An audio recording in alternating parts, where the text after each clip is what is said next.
these are the three kinds of Hebrew triplets. Now, very similar to Hebrew couplets, you're going to find them in the exact same genre. So Hebrew triplets are also found in Old Testament Hebrew poetry.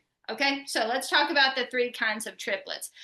Triplet is a three-line poetic unit, and it's often used in Psalms and the prophets. The third line usually intensifies, so makes it more epic, climaxes, or sometimes it reframes the first two. And I'll show you what that means in a second.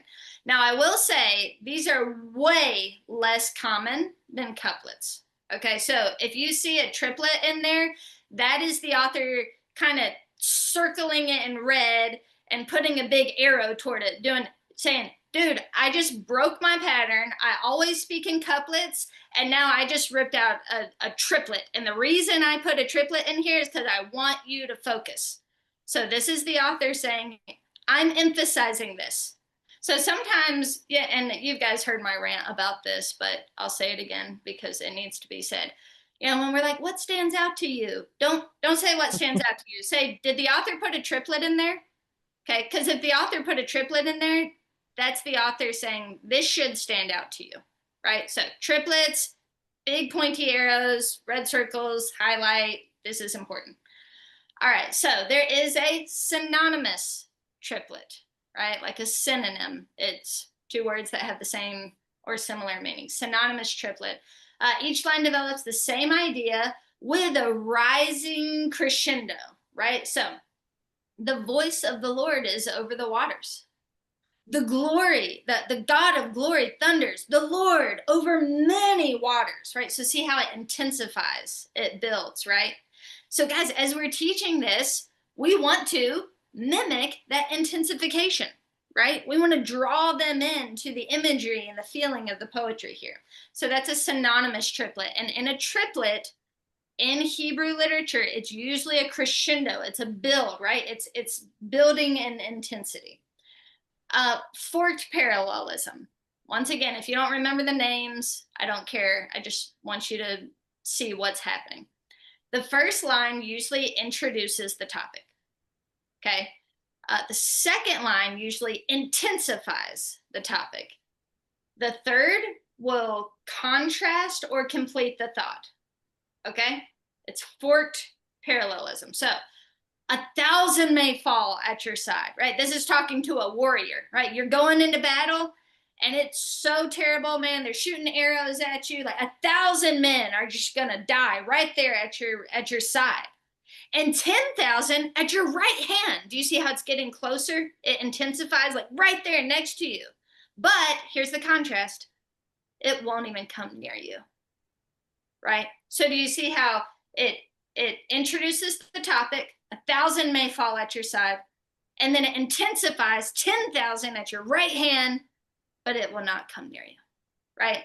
This is a really beautiful psalm. Psalm 91, guys, by the way, is a beautiful psalm. I would, especially if you're counseling someone through God's provision and protection, this is a gorgeous psalm to go through. And it's filled with these couplets, and it has a couple of triplets in there as well. All right, next. Emphatic Semitic triplet. Okay, a word or phrase is repeated 3 times for emphasis. Okay, for example, this happens a lot in the prophets.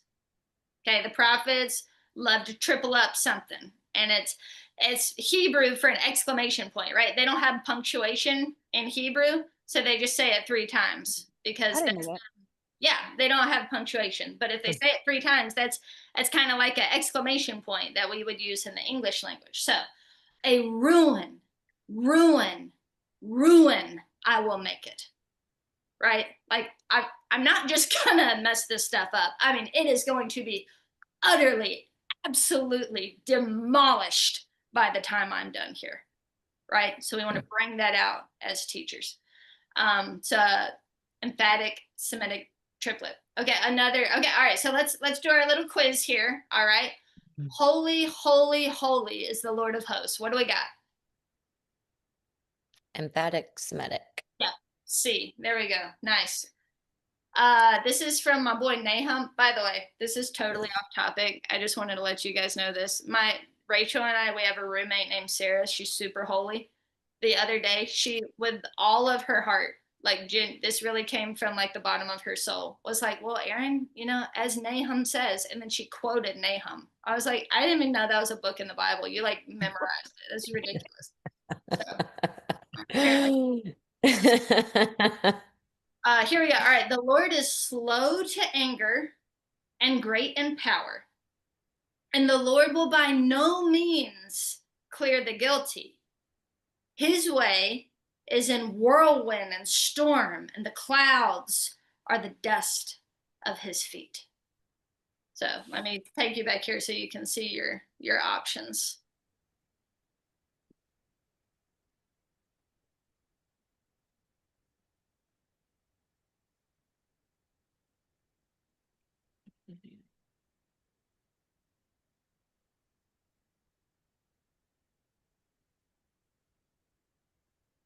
What do we think? Give it a guess. Is it synonymous? Fort. So I'll show you why. I'll show you why. So remember, it's introduce, climax, and pivot, right? So line one introduces God's character, right? The Lord is slow to anger, great in power. And then it adds tension, but the Lord will by no means clear the guilty.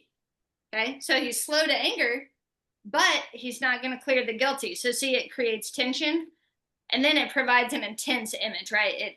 It makes it escalate. His way is a whirlwind and storm. The clouds are the dust of his feet, right? So that would be fort parallelisms. Okay, now the voice of the Lord breaks the cedars.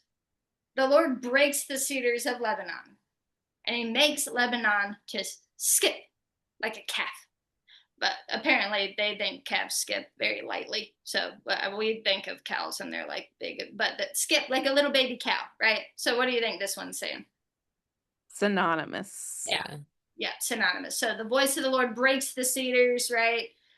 Breaks the cedars of Lebanon, and then Lebanon, it just throws it around like a little baby cow. You know how sometimes you toss a little baby cow around? It's just like that. So that's what's happening here. Synonymous triplet, yes. So very close in meaning, and then it escalates, right? Escalates the imagery at the end. Hey, did you guys know that we have a free Bible study at www.womenteachtheword.com? You don't even have to type in your email, for now, at least. So better go grab it. Fancy would appreciate it.